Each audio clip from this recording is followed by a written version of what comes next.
Well, looking over recent media reports in Kenya, it's being suggested that even before the National Bank of Kenya is officially put on sale, a fierce fight is behind the scenes for the oldest state-owned bank in Kenya, and that's simmering. It seems major players angling to clinch what promises to be the most significant acquisition in the banking sector in recent years. So what's the status with regards to the bank's privatization plans? Ruben Marambi, he's the managing director of National Bank of Kenya, joins us now live from our studios in Nairobi, Kenya, to provide some insight. Ruben, there's still a lot of speculation about the possible acquisition by one of the major banks of National Bank of Kenya. What kind of interest are you seeing at the moment for the bank's assets? Thank you very much. There's a lot of interest. There are many people interested in purchasing shares in National Bank of Kenya. Previous years, we have been seeing a lot of interest from overseas companies, but this year we seem to be seeing more interest from local partners, local banks, more than from the overseas banks. This even before the bank's assets go officially on sale. I mean, we've got market commentators saying that the battle to acquire the 10th largest bank in Kenya in terms of assets really promises to be the most keenly sought privatization venture they've seen. Already the undercurrents have caused a spat between the Privatization Commission and Equity Bank as well. What's the dispute about in that regard? As far as privatization of the National Bank is concerned, everything is on course. There is a small issue to be settled between the two major, the principal shareholders, that is the National Social Security Fund and the Government of Kenya. The Government of Kenya owns 22.5% and the National Social Security Fund owns 48%. The matter that is being discussed now is because National Bank has both preference shares and honorary shares, and the two are intertwined together. And therefore, before privatization can take place, two things have to happen. Either the preference shares are converted to honorary shares, or a way will be found of separating the two.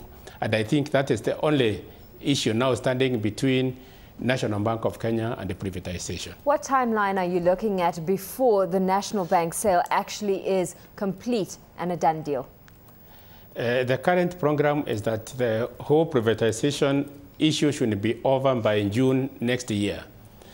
Even if the process spills over a bit, we would like to see it over by December next year. Is a takeover by Equity Bank specifically looking like a viable option in your books? There are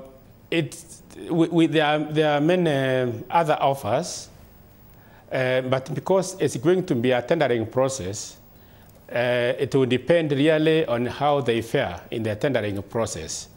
If, of course, they turn out to be the best in the tendering process, then teaming up with the Equity Bank, I mean, it's not a bad idea. But of course, it will be an open international tender. Therefore, Equity Bank will not only be competing against other interested parties in Kenya, it will also be contending against quite a number of overseas banks that may also be interested. Well, as far back as 2005, we saw a South Africa Standard Bank expressing an interest in acquiring a stake in the bank. The interest derived from the group's desire to actually have a distribution mechanism for wholesale and retail products within the Kenyan services sector. What kind of foreign investor interest are you seeing right now? And is it possible to share insights as to who some of these foreign players are?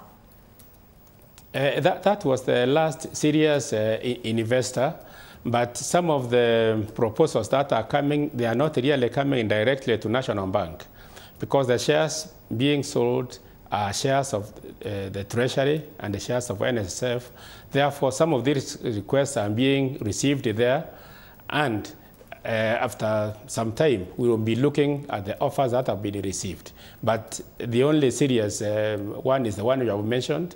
But this time, I don't think they have expressed that interest because actually they found another bank in this country that they took over. Of course, Standard Bank already acquiring the CFC group over in Kenya, which despite having a healthier balance sheet than NBK, does not have as many branches. Let's look at your balance sheet though, Ruben. I mean, you posted better than expected profit last week, 9 months net income increasing 8.9%. What are some of your current growth drivers?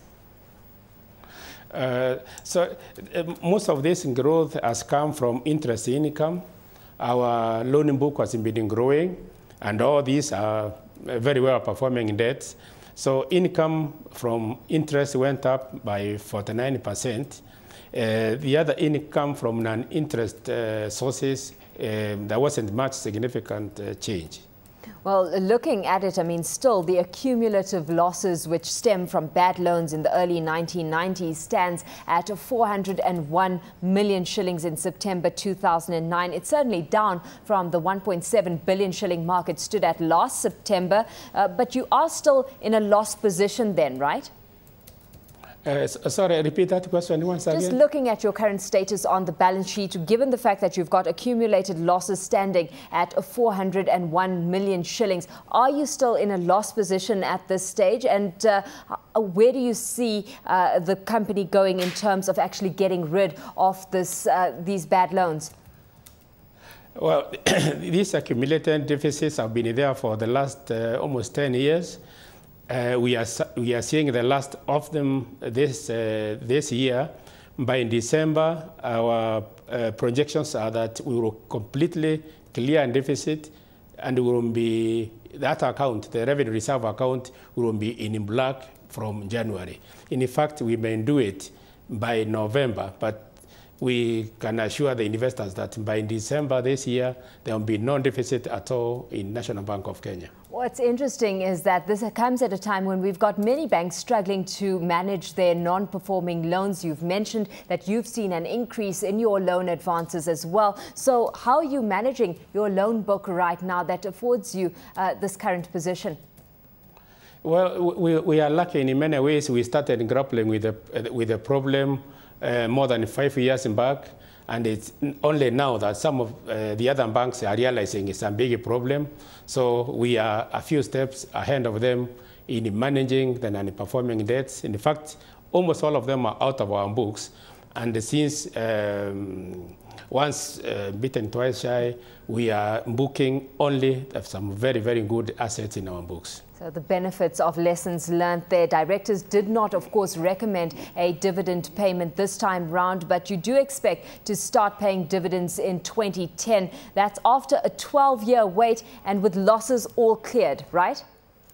Yeah, well, we are likely to pay some bonus issues this year, but payment of dividends perhaps will resume in the year, from the results of the year 2010. But of course, payment of dividend will depend on what the board of directors recommend.